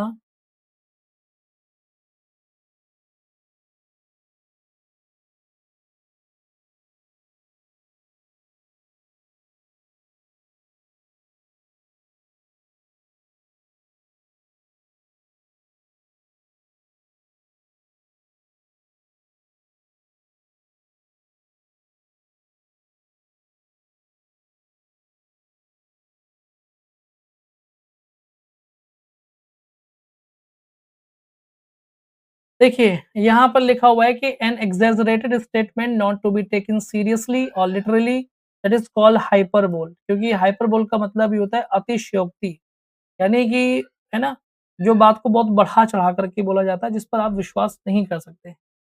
हाइपर टेक्स्ट जो होता है वो कंप्यूटर में होता है, ये एक ऐसा सॉफ्टवेयर है जिसमें हम लाइन्स के बीच में कोई भी ग्राफ़िक वगैरह डाल सकते हैं, वो हाइपर टेक्स्ट कहलाता है। और हिपोक्रेसी मतलब क्या होता है? पाखंड कह सकते हैं आप, ठीक है? और हिपोक्रेट्स कौन है?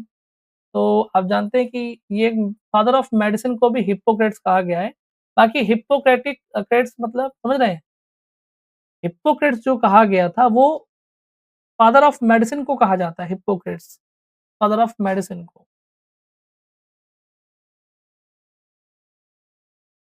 ठीक है? Father of medicine Hippocrates.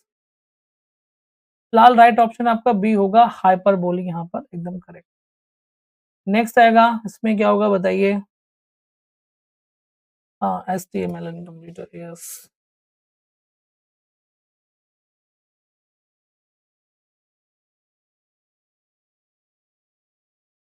चलिए, कैंसल और do away with a law और एग्रीमेंट, ठीक है? इसमें क्या होगा?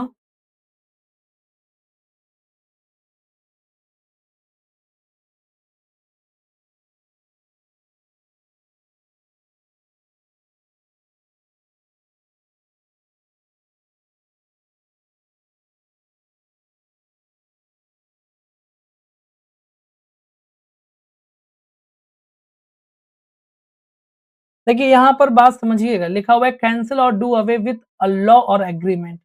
अब आपने कैंसलेशन लिख दिया कि कैंसलेशन मतलब अब आपने अच्छा एब्रोगेट का मतलब क्या होता है? क्योंकि एब्रोगेट भी तो है, कैंसलेशन भी है।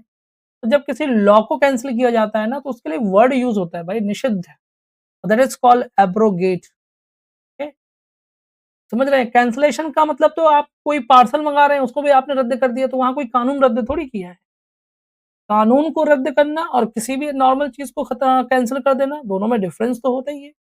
किसी एग्रीमेंट को खत्म करना और किसी नॉर्मल चीज़ को कैंसल करना, दोनों डिफरेंट चीज़ हैं।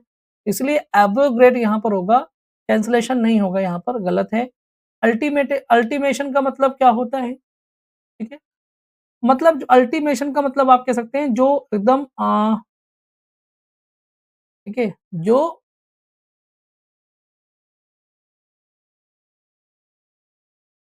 हाँ, ट्रिक याद आ गई ना? चलिए बढ़िया। मतलब जो अंतिम चेतावनी अल्टीमेशन मतलब कहते हैं ना अल्टीमेट, है ना? तो अल्टीमेशन मतलब अंतिम चेतावनी आप कह सकते हैं।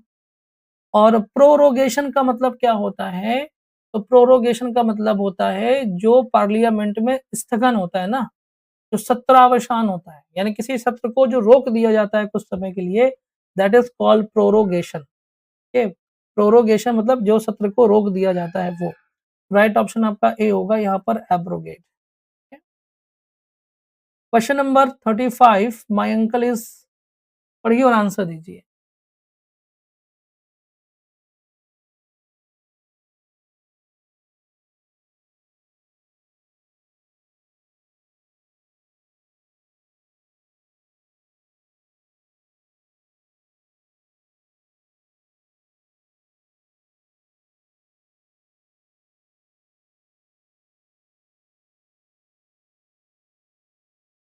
देखिए लिखा हुआ है कि my uncle is a colonel who gets extremely angry over petty issues every now and then. तो इश्यूज मतलब पेटी इशू में तुच्छ मामलों में भी बहुत गुस्सा करते हैं हमारे अंकल, क्योंकि वो कर्नल है। तो वो उसको हम क्या बोलेंगे, फ्यूरियस बोलेंगे। क्या बोलेंगे, फ्यूरियस। फियर्स नहीं बोलेंगे, ये तो भयानक होता है, ये खतरनाक। ये केवल गुस्सा करने की बात हो रही है ना, एंग्री। फ्यूरियस है ना, फ्यूरियस बोलते हैं, इनरेज बोलते हैं, गुस्सा करना, furious, enraged. Fast and furious movie भी है। फियर्स मतलब होता है जो भयानक है, खतरनाक। फियर्स नहीं होगा यहाँ पर, है ना। चलिए, ठीक है।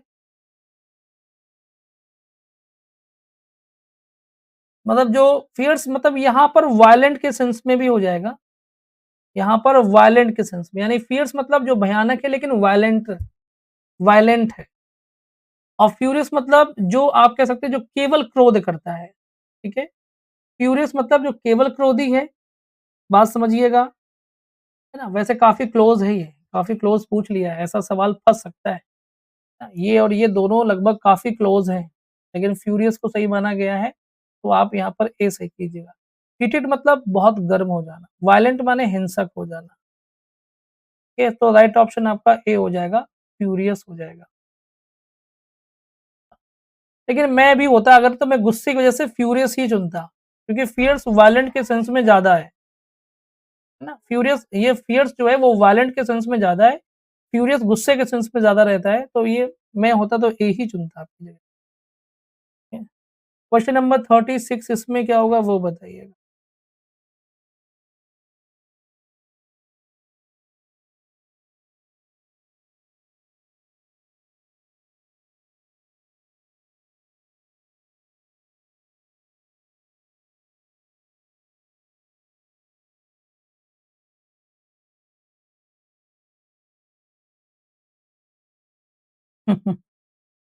चलिए कोई बात नहीं। ये सवाल एक्चुअली पूछा हुआ सवाल है ना, तो जो पूछा गया है मैंने आपको वही आंसर बताया है, जो सही माना गया है। लिखा हुआ है to keep postponing doing a task later because you are lazy. तो काम को टालते रहना, पोस्टपोन करते रहना, दैट इज़ कॉल्ड प्रोक्रेस्टिनेट, ठीक है? यानी कि टालना या पोस्टपोन करते रहना। मल्टीटास्क मतलब बहुत सारे काम, लीव माने छोड़ना या त्यागना, डिलीजेंट का मतलब होता है मेहनती, है ना? कि दिल्ली के जेंटलमैन बड़े मेहनती होते हैं। ये से ट्रिक बताई थी। फिलहाल प्रोक्रेस्टिनेट मतलब टालना होता है, पोस्टपोन करना होता है, ठीक है? 37 का क्या होगा वो बताइएगा?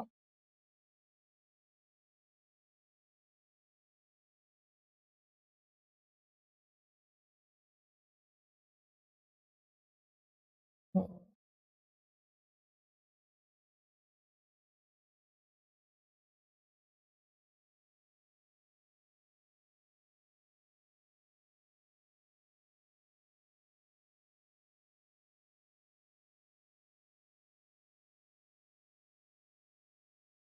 देखिए यहाँ पर लिखा हुआ है अ बैटल और एनीथिंग इन्वॉल्विंग और causing much bloodshed,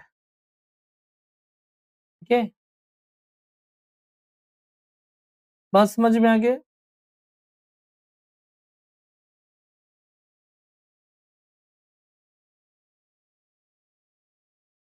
a battle और एनीथिंग इन्वॉल्विंग और कॉजिंग मच ब्लडशेड, ठीक है? इसका हो जाएगा सैंग्विनरी हो जाएगा, सैंग्विनरी। बी ऑप्शन आपका सही होगा, ठीक है? बिल्कुल। एक होता है सैंग्विन, सैंग्विन का मतलब होता है आशावादी, ठीक है? लेकिन ये है आपका सैंग्विनरी है। कन्फ्यूज़न है ना इसमें, मैं समझ रहा हूँ, मैं भी कन्फ्यूज़ हो रहा था, ठीक है? देखिए सैंग्विन का मतलब क्या होता है? सैंग्विन का मतलब होता है आशावादी, ठीक है? सैंग्विन का मतलब होता है आशावादी, ठीक है?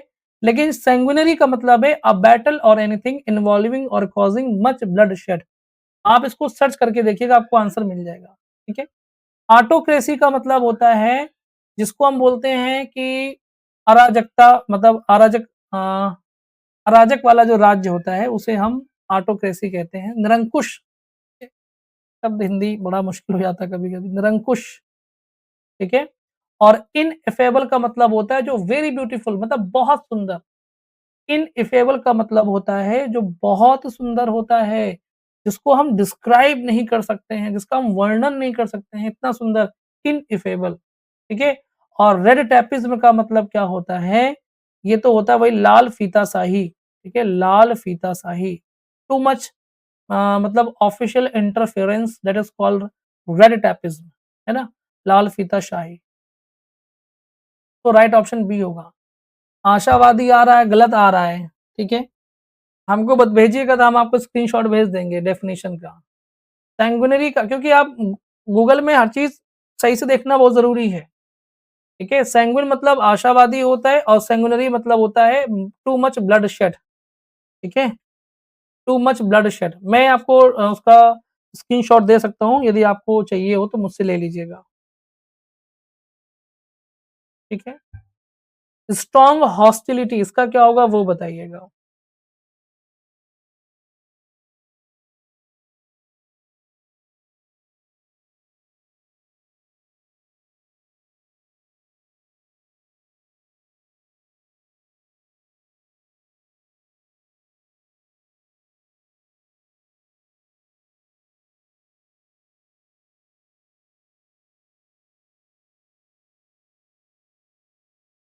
चलिए, देखिए यहाँ पर लिखा हुआ है कि स्ट्रॉन्ग हॉस्टिलिटी, हॉस्टिलिटी का मतलब होता है विरोध, विरोध या शत्रुता कह सकते हैं आप। इसके लिए वर्ड आएगा यहाँ पर, आपके लिए वर्ड यहाँ पर यूज़ करेंगे एनिमोसिटी।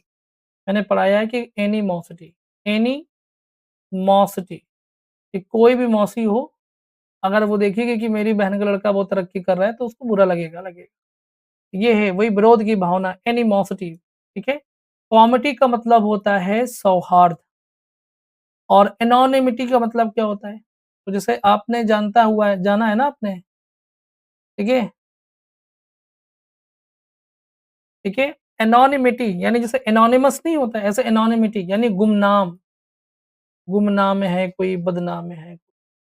और एनिमलिस्टिक का मतलब होता है पशुवाद, मतलब पाश्विक टाइप का, पशुओं से मतलब पशुओं की तरह जो मतलब बिहेव करने वाला एनिमलिस्टिक कह सकते हैं, पाश्विक, है ना? जो पशुओं जैसा व्यवहार करता हो एनिमलिस्टिक। फिलहाल डी ऑप्शन होगा एनिमोसिटी।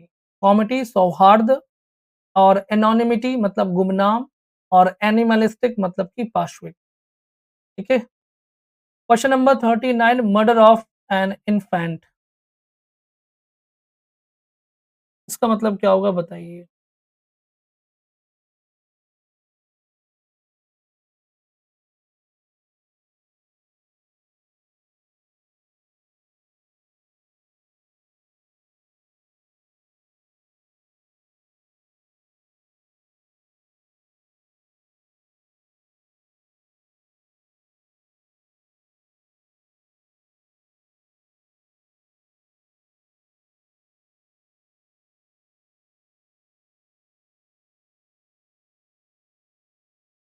ठीक है, यहाँ पर लिखा हुआ है कि इन्फेंट की हत्या मतलब इन्फेंटिसाइड होगा, डी ऑप्शन सही हो जाएगा।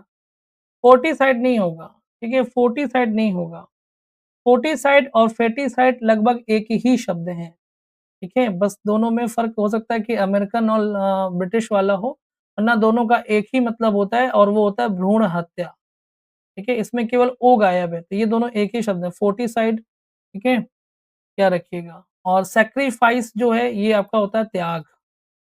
ठीक है, त्याग करना, तो राइट ऑप्शन होगा आपका इन्फैंटिसाइड। ये तो पढ़ाया हुआ है ना? चलिए, इसके बाद में लास्ट है, इसको पढ़िए क्या होगा इसमें बताइए?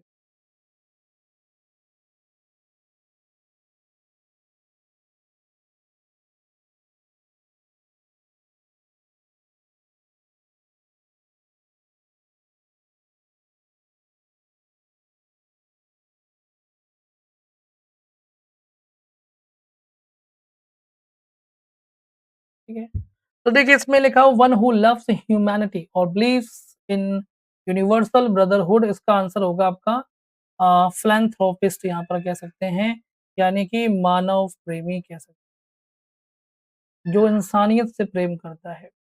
और वैश्विक भाईचारे पर विश्वास रखता है, उसे हम फिलैंथ्रोपिस्ट यानी कि मानव प्रेमी कहेंगे, ठीक है? ह्यूमेन का मतलब क्या होता है? जो दयालु है, ठीक है? ह्यूमेन का मतलब क्या होता है? जो दयालु है, ये ध्यान रखिएगा। और मैग्नैनिमस का मतलब क्या होता है? ठीक है? मतलब ह्यूमन का मतलब भी आप कह सकते हैं दयालु, सहानुभूतिपूर्ण कुछ भी कह दीजिए, आप लिख सकते हैं सहानुभूतिपूर्ण भी कह सकते हैं, ठीक है? ह्यूमेन और मैग्नैनिमस मैंने आपको पढ़ाया मैग्नैनिमिटी कि जो मगन नाम का लड़का जो है वो दुश्मनों पर भी दया करता है, ये ट्रिक भी बताई थी। याद कीजिए मैंने आपको पढ़ाया मैग्नैनिमिटी यानी कि जो मगन नाम का लड़का है वो एनिमिटी दुश्मनों पर भी क्या करता है? रहम करता है, मैग्नैनिमिटी, ठीक है? यानी कि बड़ा ही दयालु है, कृपालु है। तो मैग्नैनिमस का मतलब दयालुता आप कह सकते हैं। और मिसएंथ्रोपिस का मतलब होता है मानवद्वेषी आप कह सकते हैं। क्या कह सकते हैं? मानवद्वेषी आप कह सकते हैं। तो राइट ऑप्शन इसका हो जाएगा आपका सी हो जाएगा एब्सोल्युटली करेक्ट, ठीक है? देखिए, अब ध्यान से सुनिएगा 1 मिनट में अपनी बात। आपने इस सेशन को सॉल्व किया, मैं गारंटीड कह सकता हूँ कि इस सेशन के बहुत सारे शब्द आपको अच्छे से आते थे। लगभग 80% या 85% मैं कम बोल रहा हूँ बट 85% या अगर मैं ये कहूँ कि मैंने 40 क्वेश्चंस कराए और 40 क्वेश्चंस में अगर मल्टीप्लाई करूँ मैं 4 ऑप्शन का ये, तो ये लगभग 160 वर्ड होते हैं। लेकिन मैं गारंटीड कह सकता हूँ कि 160 शब्दों में मैंने कम से कम कुछ नहीं तो 145 शब्द पढ़ाए हुए होंगे। 145 वर्ड्स मेरे पढ़ाए हुए हैं, 15 वर्ड्स नए हैं जो मैंने अभी आपको समझा दिए। बल्कि मैं ज़्यादा ही बता रहा हूँ, ठीक है? और बल्कि 150 10 ही शब्द होंगे जो नए होंगे, वरना 150 वर्ड्स तो मैंने पढ़ाए हैं। अगर आपने पढ़ा नहीं, जैसे कुछ बच्चे हैं जिन्होंने हमसे कभी पढ़ा नहीं, ठीक है? अगर आप गलती कर रहे हो, तो उसके लिए मतलब आपको विचार करना चाहिए कि आपको कहाँ कमी रहेगी। आपने पहले कहीं पढ़ा कि नहीं पढ़ा, बुक से पढ़ा कि नहीं पढ़ा, जो भी किया आपने, उसका एनालिसिस कीजिए, ठीक है? जिन्होंने हमसे पढ़ा, तो ये देखिए कि मुझे पढ़ा हुआ क्यों नहीं आ रहा है? मैं गलती कहाँ कर रहा हूँ? उसको एनालिसिस कीजिए। और जब भी एनालिसिस किया कीजिए, तो लास्ट में किया कीजिए, बीच में नहीं बोला जाता। बीच में चाहे पूरे गलत हो जाएँ। अब आपको गुरुजी पूरे गलत हो जाएँगे, टेंशन तो होगी, टेंशन होना अलग बात है, लेकिन टेंशन को ज़ाहिर मत कीजिए। क्योंकि जब आप ज़ाहिर करने लग जाते हैं, तो आप आपका ही मन कहने लगेगा कि आप हार मान रहे हो। इसलिए कभी भी अपनी कमियों को तुरंत ज़ाहिर मत कीजिए, पूरी युद्ध तो लड़ लीजिए, पूरे 40 क्वेश्चन्स तो कर लीजिए, फिर बताइए कि मुझे कहाँ कमी रह गई। और मैंने तो बहुत सारी चीज़ें मतलब ढूँढ-ढूँढ करके नई-नई आपको करवाई हैं। हाँ, कल का टॉपिक कल छुट्टी रहेगी, ठीक है? कल छुट्टी रहेगी, ठीक है? क्यों रहेगी मैं बता दे रहा हूँ। पहला कारण तो ये है कि पैर में बहुत मतलब मैं महसूस कर रहा हूँ कि मेरी स्वेलिंग बढ़ रही है। मैं बहुत देर से बैठा हुआ हूँ, लगभग मतलब 2 बजे से बैठा हुआ हूँ, ठीक है? पैरों में की स्वेलिंग बढ़ रही है, तो मुझे उसको देखना पड़ेगा ये भी चीज़। दूसरी चीज़ कल शादी भी है, तो शादी में तो ऐसा है गाड़ी में बैठ के जाना है, गाड़ी में बैठ के आ जाना है, ठीक है? तो वो भी अगर बनता है तो जाएँगे, नहीं बनेगा पैर का दर्द ज़्यादा हुआ तो नहीं भी जाएँगे, कोई ज़रूरी नहीं है। शादी पैर ज़रूरी है, ठीक है? तो ये 2 काम हैं। तीसरी चीज़ ये है कि अगर छुट्टी है तो उसका आप रिवीज़न कीजिएगा, ठीक है? क्या कीजिएगा? रिवीज़न कीजिएगा। जितना भी मैंने पढ़ा दिया, सिनोनिम्स, एंटोनिम्स पढ़ाया, जो मैंने इडियम्स की 2 क्लासेस ली, जो मैंने वन वर्ड की 2 क्लासेस ली, वो चीज़। तो जो मंडे को आपका सेशन होगा, मंडे को जो होगा, वो आपका फिर सिनोनिम, एंटोनिम का होगा और मैं मंडे को ये तय कर दूँगा कि मैं हफ्ते में कौन-सी क्लास कब लिया करूँगा, ठीक है? मैं ये तय कर दूँगा कि मंडे को मैं कौन-कौन सी लिया करूँगा। ठीक है? ताकि आपका एक रिदम बना रहेगा, आपको याद रहेगा और आप रोज़-रोज़ मुझसे नहीं पूछोगे, ठीक है? ठीक है? मंडे को मैं फिर से सिनोनिम्स एंटोनिम्स कराऊँगा, उसके लिए आप तैयार रहिए और मंडे को ये भी तय करूँगा कि मैं किस दिन कौन-सा सेशन लूँगा, जिससे कि आपको रोज़ नहीं पूछना पड़ेगा कि कब क्या होगा, उसके लिए आप तैयार रहिएगा, ठीक है? तो आपका इससे टेंशन खत्म हो जाएगी, क्योंकि जो बच्चे जल्दी सेशन छोड़ देते हैं, पढ़ाई खत्म होती चले जाते हैं, वो क्या करें फिर बेचारे? तो सबको सेशन बता दूँगा, तो आप उसी हिसाब से हाँ, एनालिसिस करने के बाद में क्या करें? एनालिसिस करने के बाद में आपने देखा कि मुझे फला चीज़ में कमी आ रही है, तो आप उस टॉपिक को रिवाइज़ कीजिए। यदि आपके पास में नोट्स हैं, आप नोट्स से रिवाइज़ कीजिए। मेरी वीडियोज़ हैं, वीडियोज़ से रिवाइज़ कीजिए, उसको पढ़िए, सीखिए, समझिए और समझ सब कुछ हो जाएगा, कल इम्प्रूवमेंट हो जाएगा, है ना? अभी ऐसे बहुत से बच्चे होंगे जिनका स्कोर बहुत अच्छा भी होगा, ऐसी बात नहीं है। मैं देख नहीं पाया बहुत लोगों के स्कोर तो, है ना? तो आपकी छुट्टी कल और परसों संडे मतलब सैटरडे, संडे बंद रहेगा, ठीक है? सैटरडे, संडे बंद रहेगा, मंडे को हम सिनोनिम्स, एंटोनिम्स की प्रैक्टिस करेंगे। मैं इसके पीछे रीज़न बता दे रहा हूँ, क्योंकि ये बात तय है कि सिनोनिम्स, एंटोनिम्स की ही प्रैक्टिस सबसे ज़्यादा होगी, क्योंकि इसमें शब्दों की कोई लिमिट नहीं है। इडियम्स में कुछ लिमिट है, वन वर्ड में लिमिट है, फ्रेज़ल वर्ब में लिमिट है, इसलिए उनके सेशंस भी लिमिट हैं। लेकिन सिनोनिम्स, एंटोनिम्स के सेशंस की कोई लिमिट नहीं है, इसलिए इनके सेशंस ज़्यादा होंगे, क्योंकि अगर मैंने आपको सब कुछ अभी करवा दिया, सिनोनिम्स ये आपका वन वर्ड, इडियम सब कुछ करवा दिया, फिर मैं लगातार सिनोनिम, एंटोनिम ही करवाता रहूँगा ना, तो आप फिर कहोगे अरे आप गुरुजी कुछ नया लाओ। नया की भी एक सीमा है ना, ठीक है? इसलिए मुझे इनके सेशन ज़्यादा लेने हैं और इनके मैं 1-1, 2-2, 1-1, 2-2 करवाऊँगा, तो आपका एक रिदम बना रहेगा और आपकी सब तैयारी भी हो जाएगी। और आपको ज़्यादा रिवीज़न की ज़रूरत आपको सिनोनिम्स, एंटोनिम्स में ही पड़ेगी, ठीक है? ये बात आप ध्यान रखिएगा, ठीक है? हाँ, और थोड़ा-सा मैं भी अपने आप को ध्यान देना पड़ेगा, क्योंकि अभी बहुत काम है। बहुत काम है, तो फिट रहना बहुत ज़रूरी है। देखिए सरिता का 59 35 है ना, 31 है। अगर आपका स्कोर 30 प्लस जा रहा है, मैं आपको ये भी बता दूँ एक, ठीक है? यदि आपका स्कोर 30 प्लस है, तो चिंता की कोई बात नहीं है। चिंता की कोई बात नहीं है, अगर आप 30 प्लस स्कोर कर रहे हैं। यदि आपका स्कोर 25 से 30 के बीच में है, तो कहीं न कहीं आप एक मीडियम और एक एवरेज स्टूडेंट हैं। 25 से अगर आपका नीचे है, तो बेटा आप पढ़ना शुरू कर दीजिए। कहाँ से पढ़ेंगे, क्या करेंगे, वो आपके ऊपर है, ठीक है? आप वीडियो हैं, अगर कोर्स लिया हुआ है तो उसको रिवाइज़ कीजिए, बुक है तो बुक से पढ़िए, जहाँ भी पढ़ रहे हैं वहाँ रिवाइज़ कीजिए। लेकिन आप 25 से नीचे हैं तो आपको उस पर चिंतन करना चाहिए। अगर आप 25 से 30 के बीच में तो आप एवरेज हैं, आपको रिवीज़न की नीड है। यदि आप 30 प्लस हैं मतलब आप अच्छी पोज़ीशन पर हैं, आप एग्ज़ाम क्रैक कर सकते हैं, ठीक है? ये सब चीज़ें मैंने आपको बता दी। जल्दी क्या करवा दें, सब एक दिन में पूरा करवा दें? ये भी तो कोई प्रैक्टिस कोई जल्दी नहीं हो सकती, प्रैक्टिस का कोई जल्दी नहीं है, किसी भी चीज़ में जल्दीबाज़ी नहीं की जा सकती। क्योंकि मैं जल्दी-जल्दी पढ़ाऊँगा, सामने वाले को तो भी समझ में आना चाहिए ना बेटा, ये भी तो सोचा कीजिए, है ना? हमेशा देखिए हम लोग हमेशा एक पहलू सोचते हैं, दूसरा पहलू भूल जाते हैं, जबकि मैं दूसरे पहलू भी सोचता हूँ और पहला पहलू भी सोचता हूँ, ठीक है? कि मैं जल्दी-जल्दी बोलूँगा तो सामने वाला क्या समझेगा? इसीलिए मैंने वोकैब में एक-एक वर्ड को पढ़ाया, ताकि सामने वाला समझे। एक दिन में 5-5, 10-10 शब्द पढ़ाए, ताकि बच्चा समझे। चाहता तो 20-20 भी पढ़ा सकता था, जल्दी खत्म हो जाता, मैं फ्री हो जाता, दूसरा बैच ले आता, मेरी मौज हो जाती। लेकिन मुझे अपनी मौज नहीं करानी है ना, मुझे आपकी मौज करानी है।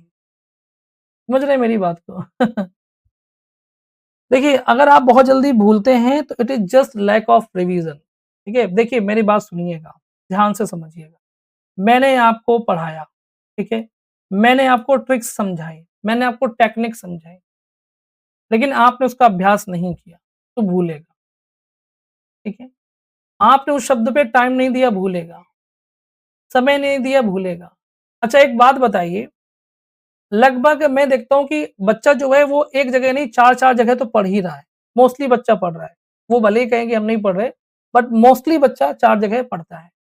फिर आपके पास इतना समय मिलता कैसे होगा? आप रिवीज़न कब करते होंगे? अगर मैं ये सवाल आपसे पूछूँ तो कैसे कहाँ से जवाब देंगे आप बताइए? ठीक है? ये ग्रामर क्लास तो है, 7 बजे ग्रामर क्लास है। ये बताइए कि आप 4 जगह तो कम से कम पढ़ ही रहे हो, 4 घंटे तो आप खर्च कर ही रहे हो यूट्यूब पे। इसके अलावा आप पढ़ते कब हो? घर पे कब पढ़ते हैं बताइए? है ना? क्योंकि अगर आप मेरे यहाँ पढ़ रहे हैं तो आप कम से कम 3 घंटा तो मैं ही आपका ले रहा हूँ। एक ग्रामर का, एक वोकैब का, एक प्रैक्टिस का। लगभग साढ़े 3 घंटा तो मैं आपका ले रहा हूँ। कहीं लिटरेचर पढ़ते होंगे तो 1-2 घंटा वो आपका ले रहे हैं। 5 घंटे तो ये हो गए, 4 घंटे आप यूट्यूब पे, 9 घंटे हो गए। कितना आप पढ़ रहे हैं? सच बताइएगा दिल में हाथ रख के, है ना? झाँकिए अपने अंदर। अगर आप झाँकेंगे नहीं अपने अंदर ना तो दूसरों को तो बेवकूफ़ बना सकते हैं, अपने आप को बेवकूफ़ ना मत बनाइए। ये जान लीजिए, ठीक है? ये बात जान लीजिएगा। मैं इसलिए नहीं बोल रहा हूँ कि आप कहीं ना पढ़ें, मैं इसलिए बोल रहा हूँ कि आप कहीं भी पढ़ें, जहाँ भी पढ़ें, ठोस पढ़ें, ठीक है? जिसका समझ में आता है उससे पढ़ें, ठोस पढ़ें। क्योंकि नौकरी पढ़ने से होगी, है ना? टाइम पास करने से नहीं होगी बेटा। सच बोलिए, लेकिन जो कड़ू हो भले ही कड़ू चलेगा लेकिन सच बोलिए। सिलेक्शन मुझे दिलाना है आप लोगों को, ये बात जान लीजिए। मैं हमेशा बच्चों को बोलता हूँ कि सिलेक्शन आपको दिलाना है। दिलाना है तो मैं ऐसे ही बोलूँगा, चाहे आप मुझे गलत समझें, चाहे जो समझें। है ना? मुझे सिलेक्शन चाहिए और मैं कुछ नहीं जानता। डाँटना पड़ेगा तो डाँटेंगे, समझाना पड़ेगा समझाएँगे, पढ़ाना पड़ेगा पढ़ाएँगे, लेकिन सिलेक्शन चाहिए। इससे ज़्यादा मैं और कुछ नहीं कहूँगा, ठीक है? और मैं पढ़ाई के अलावा आपको कोई डाँट नहीं लगाता, कभी भी नहीं। पढ़ाई से जुड़ा हुआ गार्डियन की हैसियत से डाँटता हूँ, ठीक है? सीधी बात। गार्डियन समझेंगे तो बहुत कुछ पाएँगे, है ना?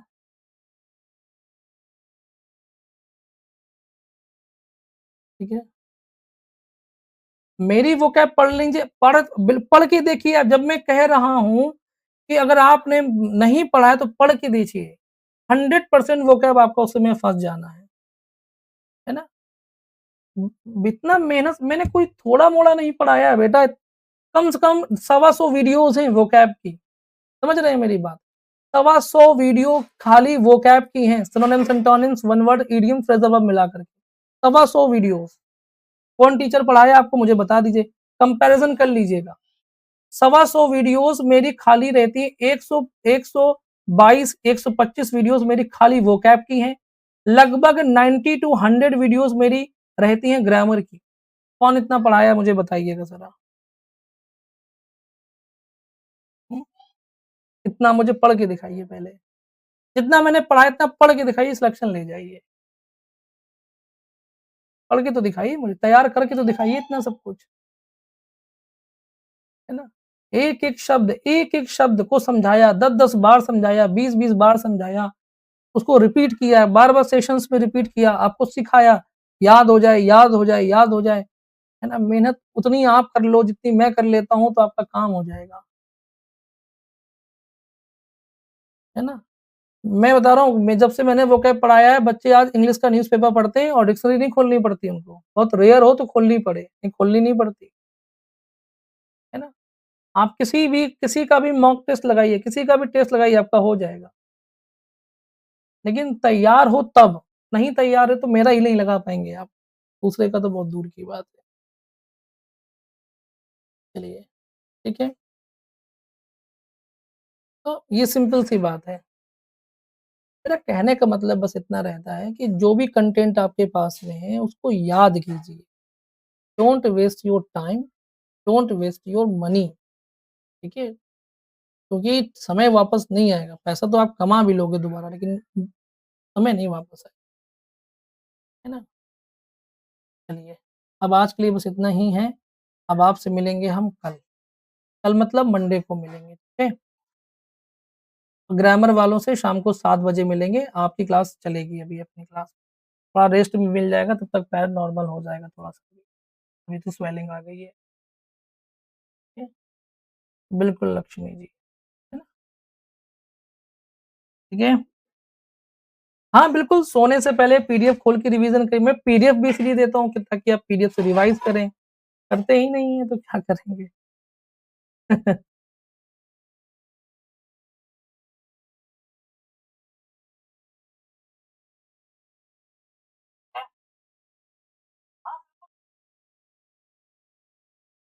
चलिए, तो बाय-बाय, टेक केयर, नमस्कार एंड जय हिंद, गुड नाइट।